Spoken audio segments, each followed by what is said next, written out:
एआयएमचे खासदार इम्तियाज जलील यांच्या वादग्रस्त वक्तव्याविरोधात अकोल्यात शिंदे गटाच्या शिवसेनेकडून तीव्र आंदोलन करण्यात आलं।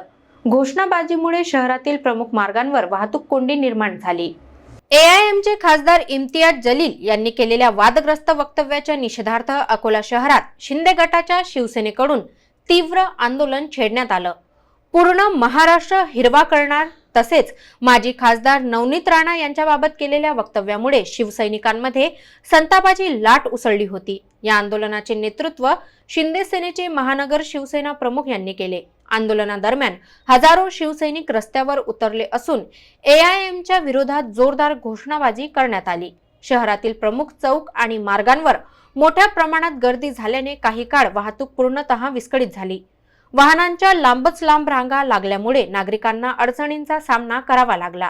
दरम्यान आंदोलकांनी इम्तियाज जलील यांनी आपल्या वक्तव्याबाबत जाहीर माफी मागावी अशी मागणी केली आहे।